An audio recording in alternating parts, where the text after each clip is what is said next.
Hello, it's David Swinowski here with Rubble Road Soapstone Kits, and today we are going to work on the small fox. We're going to use the sandpaper stages to work on this, finish it up, and I will show you how I do that. Just move on in, and I'll show you my step-by-step process to finishing the small 2D fox today. All right, so here we have the fox silhouette. See that? So with the 2Ds, I like to pick one side over the other to do my work on. You know what? I think I'm gonna do my work on this side today. Stone's so soft, you can scratch it with your thumbnail. You will notice that I have a bucket of water here. That is definitely functional. It's gonna trap all the dust that we make here today when we're carving this stone. We're gonna use the 60 mesh paper to do our carving here today. I also put that in the water too. So with that mesh, the first thing I do is kind of fold that in half. Give myself a nice ridge here for my shaping. Pinch that a little bit. Since we're going to do our work on this side, we have to think about a few things. We have the tail, we have 4 individual legs, but they're not all going to be on the right side, so I would like to create some depth on the limbs there today. A neckline, and then the snout as well. So with the front leg, I kind of like to lead that right along up into the front shoulder. I'm just going to follow that lead leg right across, just a straight line.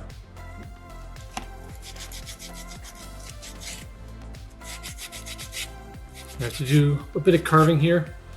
You have to make sure that that groove is deep enough in your stone so that once we go to sandpaper number 2, we're not going to erase any of the grooves or any marks we put on there. Rinse this off, get rid of that dust. And now we can kind of create the shoulder area of the fox. We can kind of move forward and round that off at the front shoulder. And if you find one side of your sandpaper isn't quite as gritty anymore because you just use it, just flip it over and use the other corner to help really get those defining edges into your stone.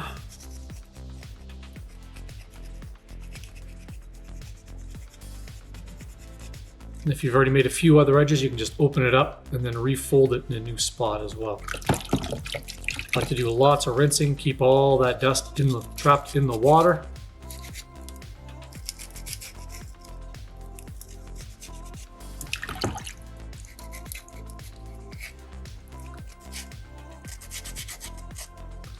So now you can kind of see how we have that front leg kind of formed here. So with the other front leg being on the opposing side, we're just going to scrub that down. Because with stone carving, you're not adding any rock, you're only taking stone away. And by carving this other front limb down, we're going to help make this front shoulder really pop out. So I use my thumb here, just scrubbing, carving that down.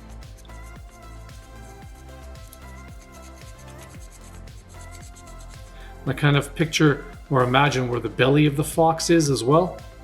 And I want to leave the belly part because this should be the left leg, because this is the front lead leg is going to be the right hand leg.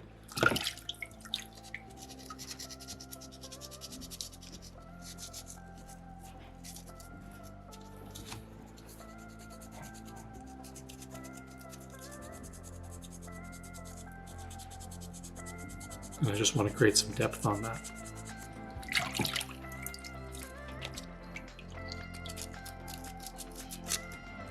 This has a little bit of a square edge there. I'm just going to round that square edge off. Now for the tail, kind of wrap that up. Yeah. Approximately there, kind of in line with the back leg. Carving into the stone for that as well.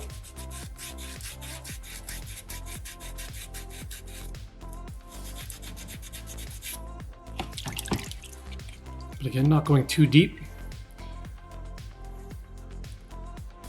Don't need to go halfway into the stone, but you know, you definitely want to make a solid groove into that rock. as I'm making my grooves, I'm trying to make sure they're all roughly the same depth, except with that other lead foot. I'm going to carve that down a little bit further, but now I have to decide which of the two back legs is going to be the dominant one to stay on the right hand side.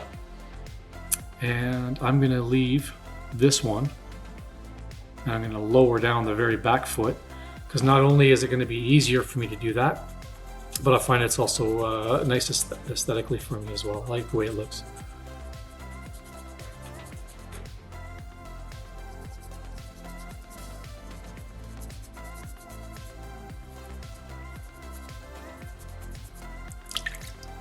So now that we have that other groove made, now I'm going to try and round the hip right here. So you might want to refold. Let's do that. Let's just open up, refold it in another spot, give ourselves a nice fresh new area for carving. And then just using that point, we're going to small movements, make a semicircle here. And I'm going to match my circle right into the front of those two, that other back foot right there.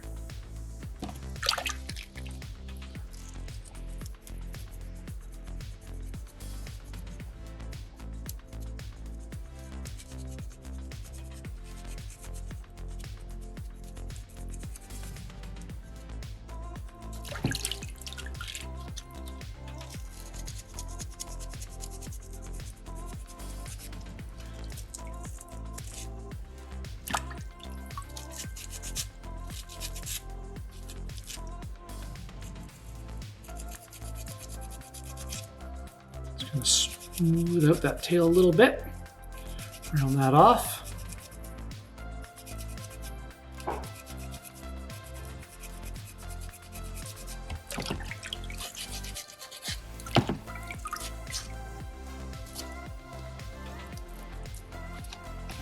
So now we have a curve for the back hip. I'm going to carve this back foot down. I'm going to carve this middle foot lower as well to really help the right side limbs really stick out. I'm just going to use my thumb technique for that.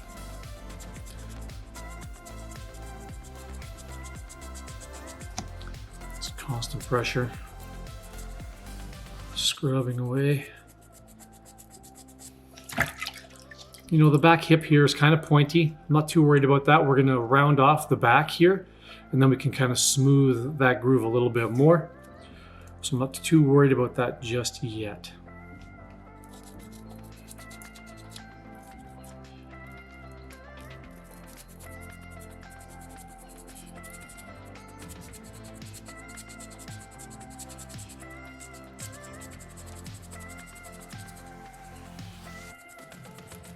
Just try my best to stay in that concentrated area where I'm trying to work at.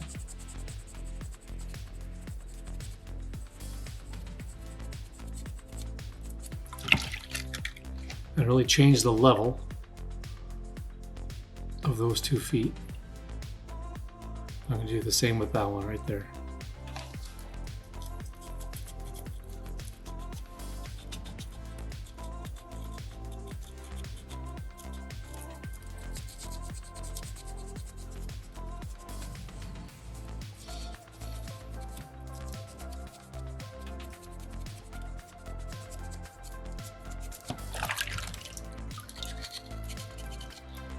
Because this is a little bit smaller area, we can actually fold this sandpaper up a couple more times just to make it smaller, so it really fits the small area that we're trying to work on.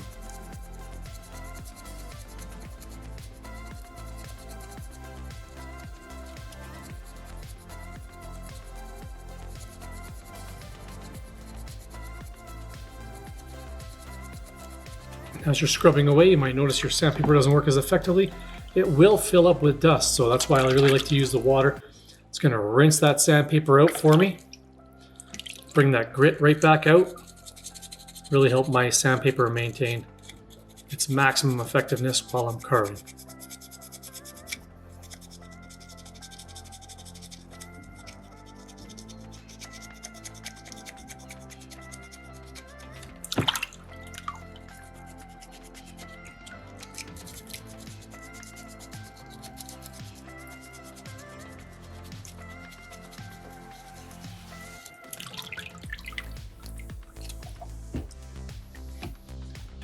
And see how I'm really changing the levels of these 2 feet.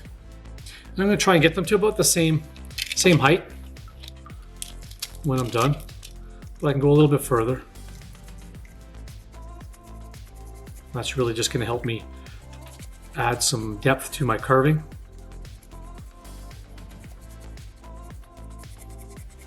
Plus I want to lower the waistline in between the back and front legs as well. So I'm going to want to lower this section as well. And if these 2 limbs aren't low enough, then they're just going to kind of melt in together. So I really want to create almost 3 layers of depth for this fox.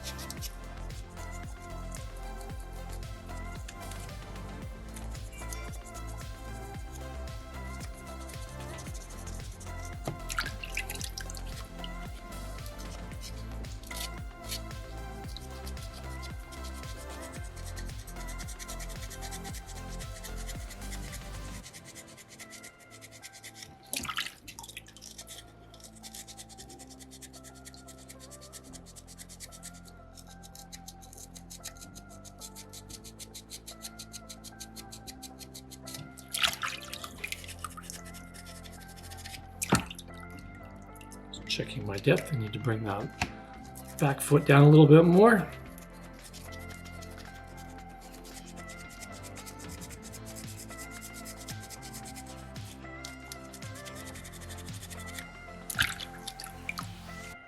So close.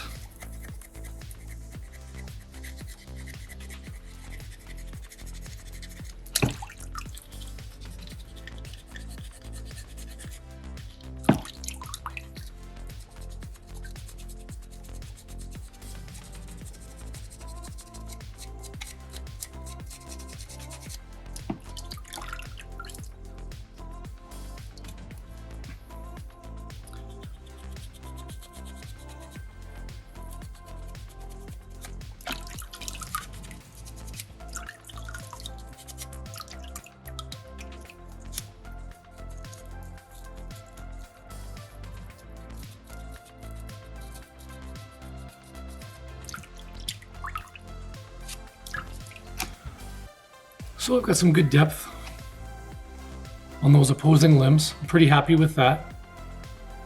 So now I'm going to start to narrow the waist and really help these 2 limbs kind of stick out a little bit more. But I don't want to take that as low as I took those other limbs. I want to keep the waist a little bit higher.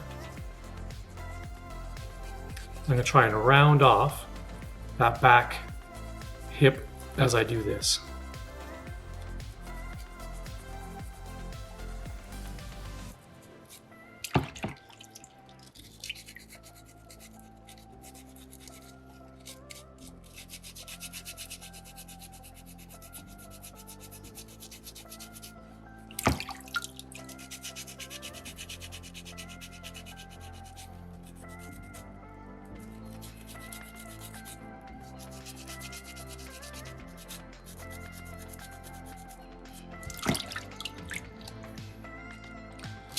Fold my sandpaper up even smaller right now.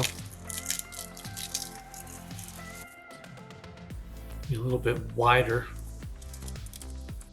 ridge to work with. A piece of sandpaper.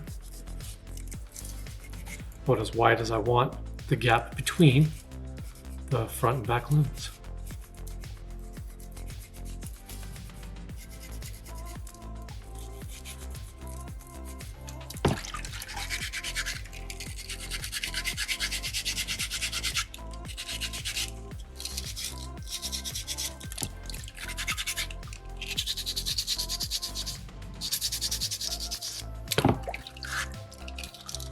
Narrow that neck down a little bit.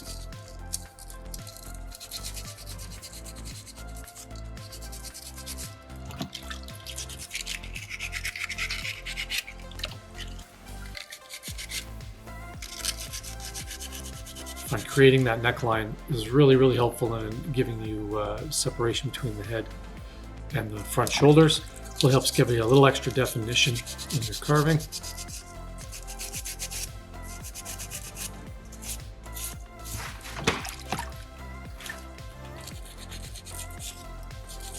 And just round that off.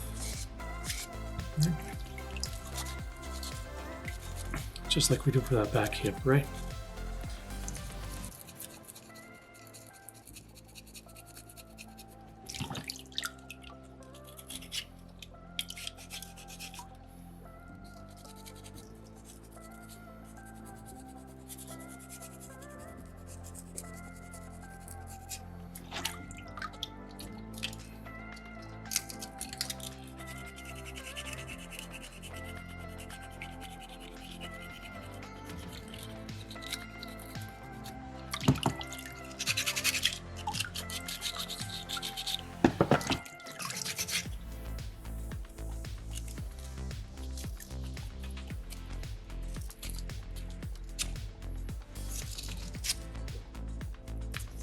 So I'm just kind of going to the groove where the toe is, just kind of defining that a little bit more, just folding my sandpaper to kind of get into there.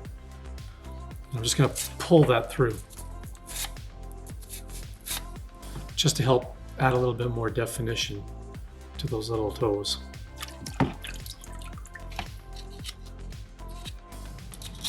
Do the same thing underneath the tail.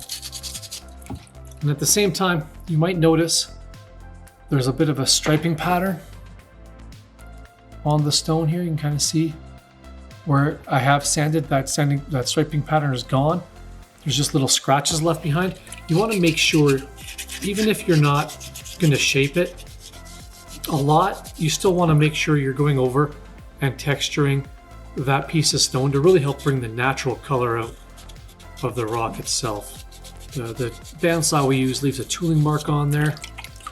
And if you don't sand it, it's going to have that kind of gray striping pattern on there, and it's going to inhibit the color from really coming out. So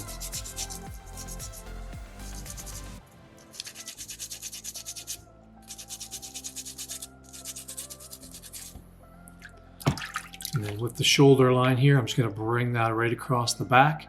And I do the same with the tail. Where the tail separation is, I'll bring that right across the back to really help raise the back hips and then separate from the front shoulders as well. And then we can decide for these front two ears, we can actually lower one of these to just give us one set of ears on the actual fox itself. And then we can split those ears once we've decided which ones we want. And I'm going to round this tail off a little bit. It's still very flat, very blocky.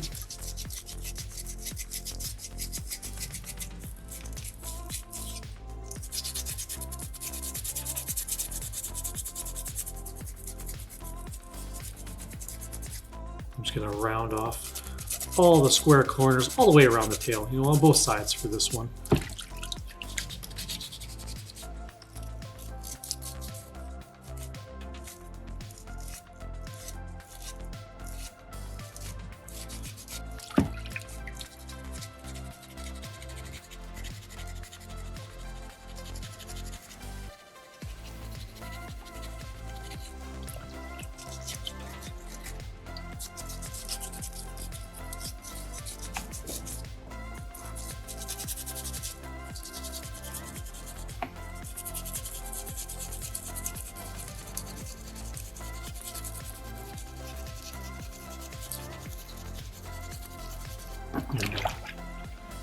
Round off the tail towards the back here as well. Going to want to narrow that snout.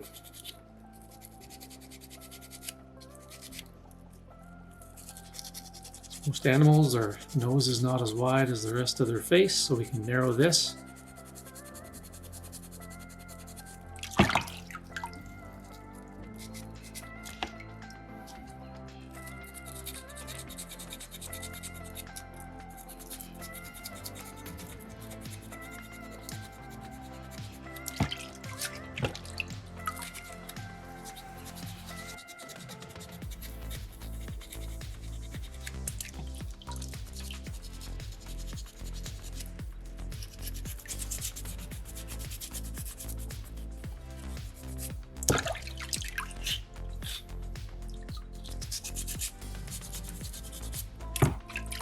If you want to just individualize the ears up top, you can get rid of one. I usually get rid of sometimes the back one, typically, because then it gives me a little bit of the back of the head.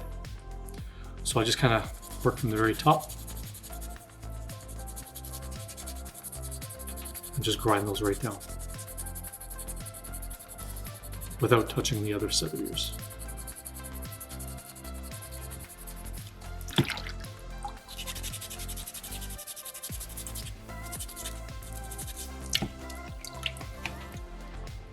So now I'm going to round this off.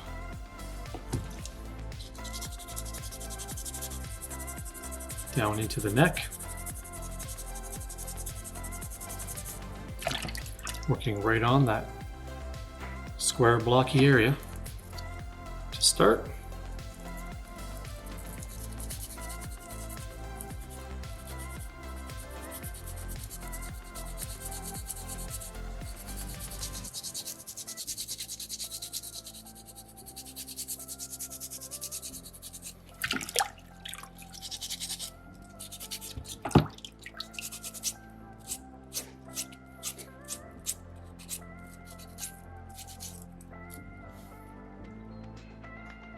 We can bring that in a little bit further too if we want.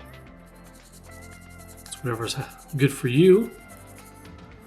I like to bring it in just a little bit to really help pronounce the back shoulder, or the back of the shoulder there on the front lead leg.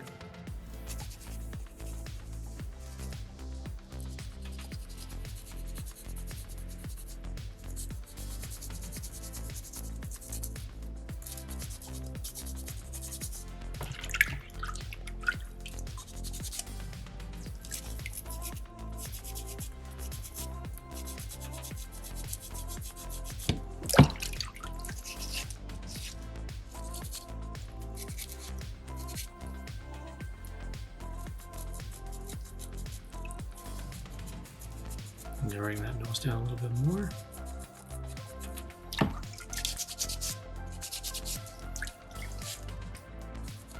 I'm just going to round off.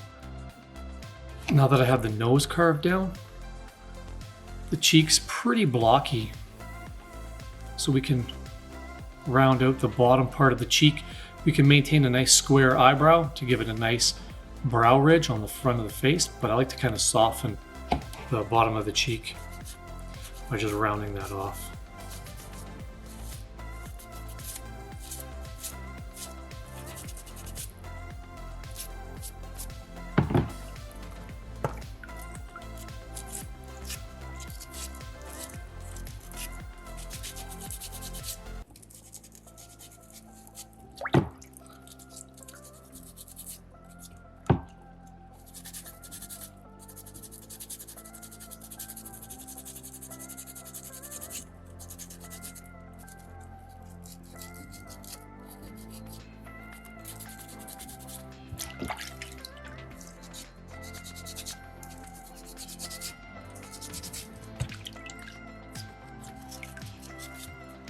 I've still got some gray striping patterns on here where I haven't carved yet, so I'm just going to make sure to scuff that all up. Doesn't take much. We've got a nice narrowed nose. Cheeks are sticking out, front leg. Opposing leg is down. The gap in between the front and back leg, tail. Other rear leg on the back. Carve into that neck a little bit.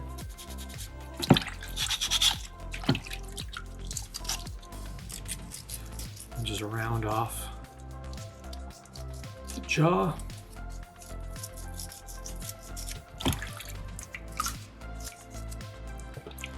If you want, you can just open up your sandpaper again. Give yourself a brand new fold. If you want to individualize the ears right now, I want to try and keep this as narrow as I can. When I'm making the ears, I'm just going to use small movements just to start. Pinching that sandpaper shut as best I can. I want that narrow. And I just carve that groove down to the top of the forehead. just like that.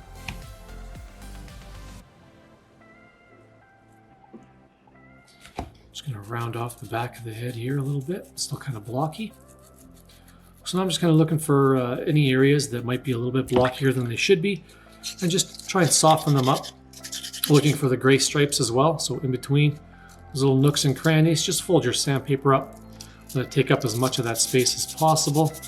As I was saying before, it doesn't take much. It just needs a quick once over just to kind of scuff that stone up. Just to get rid of that grayish striping pattern so we can get the natural colors out.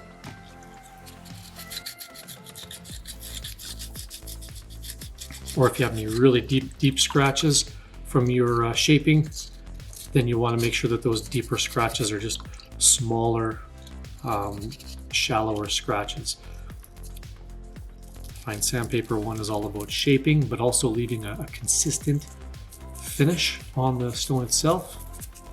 We're not going to make it smooth with the first sandpaper. It's all about the process, which is 3 pieces of paper for the small kits, and you'll find that sandpaper 2 goes a long way into smoothing this stone, but it's a lot easier to do that if the surface is consistent.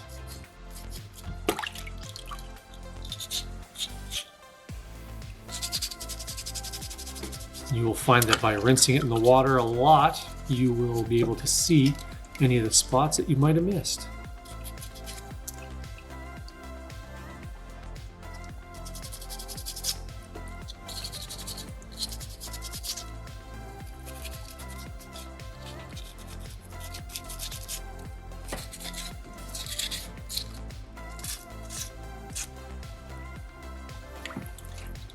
Not bad, I'm pretty happy with that.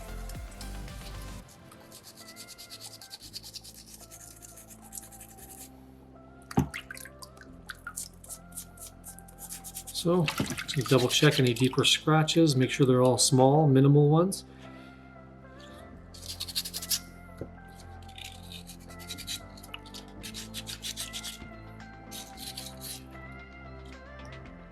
And I am ready for sandpaper number 2. So once I'm ready for sandpaper 2, sandpaper 1, just gonna knock that water out of there, set that off to the side. Sandpaper number 2 is a 320 grit. It even has the number 2 right in it. Make sure that when you're scrubbing, you're using the grit side. The side with writing on it is just paper. This we're also going to get wet. Sandpaper 2, even though it's not the last one, it's my favorite. Now we're really going to start to smoothen out this stone, get rid of the little scratches that we've left behind, and really start to see the natural colors that are in here as well. When I go to sandpaper 2 and 3, I don't scrub my soapstone on the bottom of my bucket. Because of the first sandpaper, you can really see where some of your fold lines are. The grit would have fallen right off of that, and it's now at the bottom of your bucket. This is silicon carbide. It's harder than the stone that you're cutting or you're carving right now. So if you have a hard, gritty piece of rock at the bottom of your bucket and you're scrubbing your soft soapstone across it, it will be putting little scratches back into your carving. So do your best to just kind of dip it, or even use your sandpaper almost like a cloth to rinse it off to be able to see where any scratches that you have left might be hiding.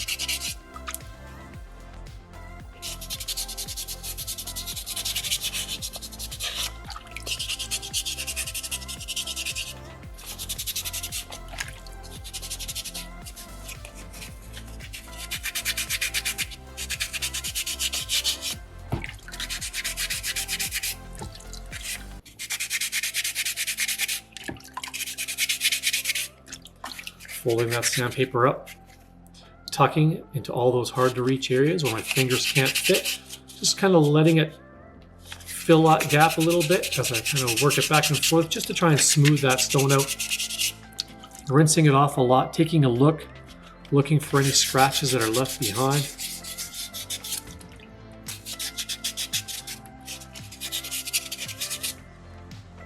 If you are on sandpaper 2 and you notice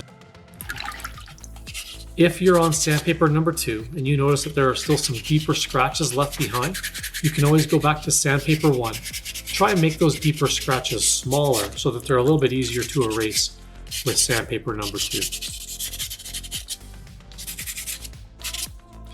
Again, with sandpaper number 2 is just like sandpaper 1. You can fold this up once, twice, as many times as you need to get that sandpaper to be as effective as possible for you.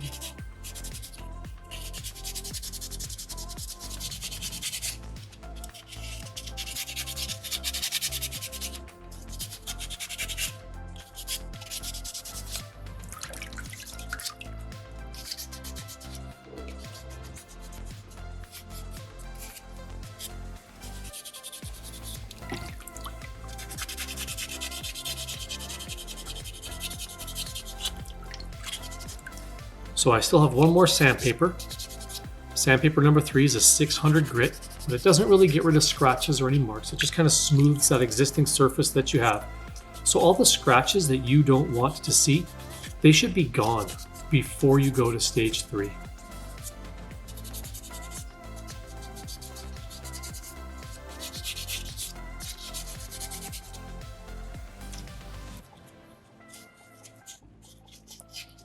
I find the toughest spot is right in the very middle of that fox. So I really fold my sandpaper up. Kind of tuck it in there and just do the best I can. Lots of rinsing to maintain the maximum effectiveness of your sandpaper, but also to see if you've left any scratches or anything behind you.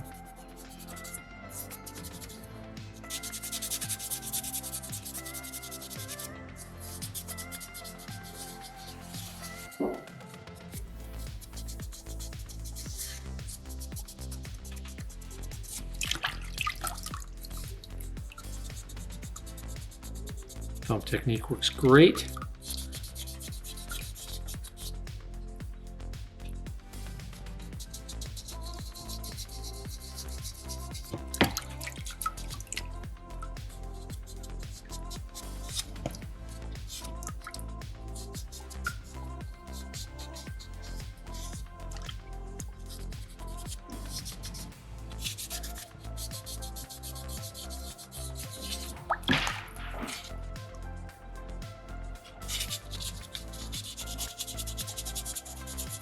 Looking for the most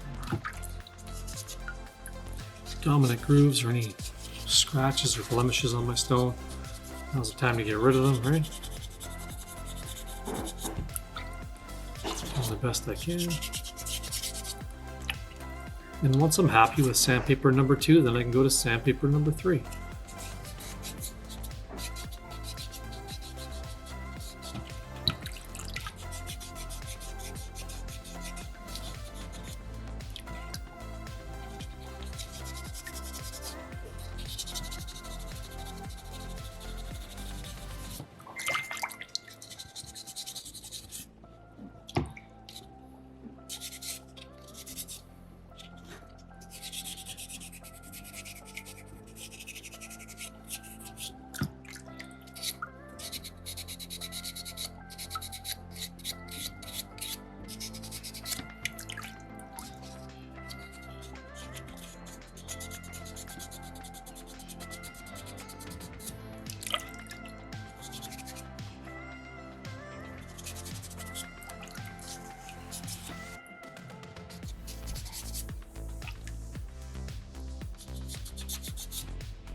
Bit of a bandsaw line there. I'm just going to go in there.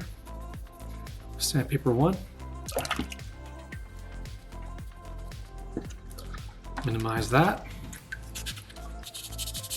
so I can easily erase those scratches. Sandpaper number 2. The more consistent you are with sandpaper 1, the easier sandpaper 2 is. And the more consistent you are with sandpaper 2, the easier and quicker sandpaper 3 will be. Sandpaper 3 just takes a quick once over.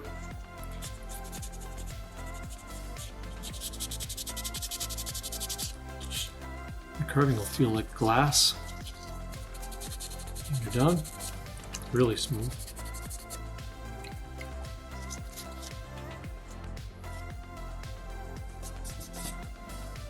Pretty happy with that.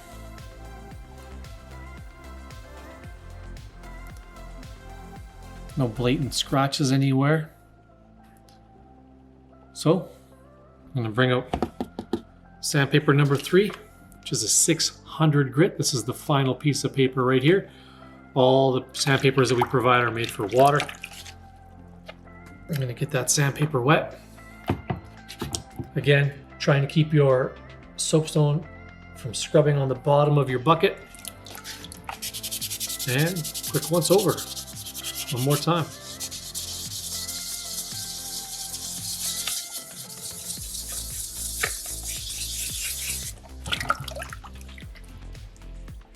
Really smooth.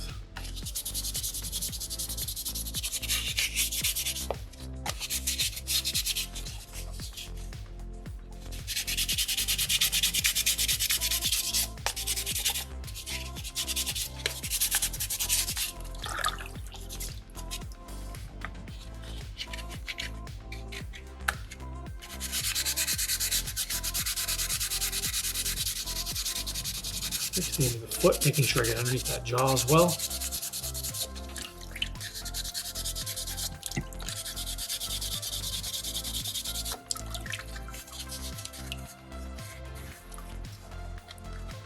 Just stuff that in there. So it just really fills that gap.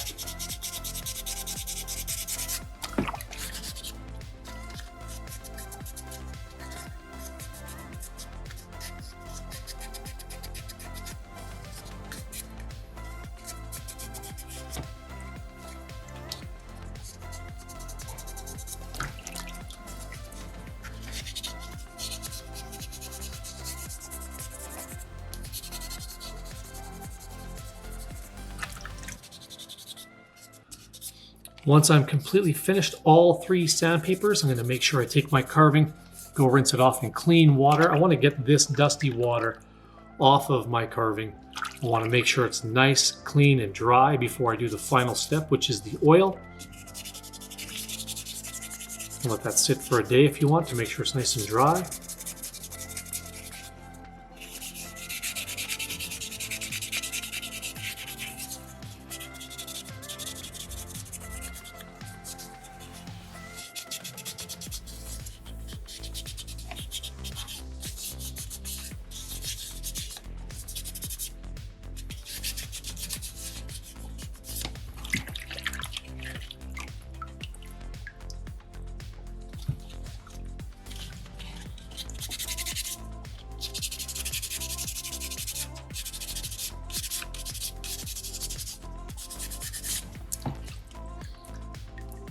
I'm pretty happy with that.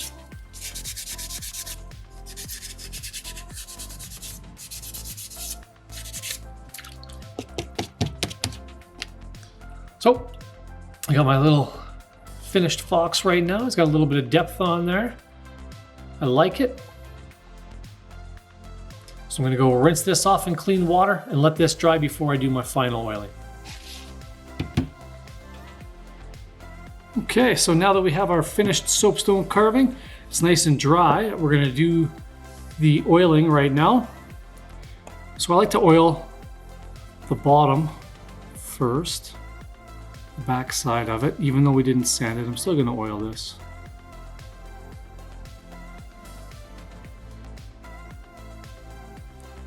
You can kind of really see how it changes the stone if you don't. You can always sign your work as well. Your name on it. Just spreading that oil around liberally. That's all we're doing.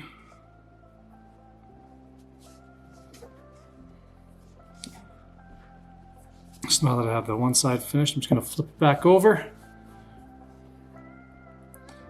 and work on the other.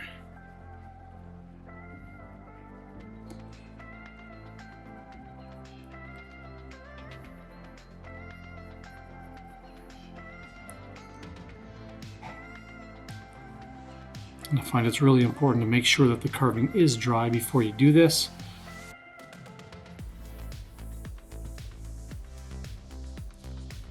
Really trying to get into all those little nooks and crannies by the feet.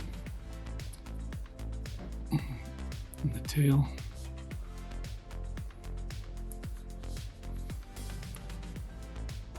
So once I have oiled this, I'm going to let it sit for at least 2 hours before I wipe off the excess oil that might be sitting on here.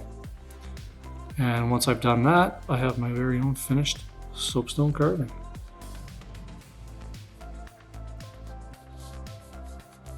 Move that around. That's why I also like to put on a paper towel.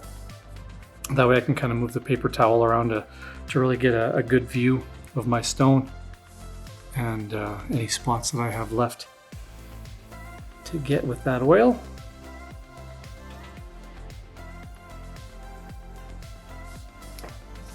Looks pretty good. So I'm gonna let this sit for a couple hours. I'll come back and then wipe it dry.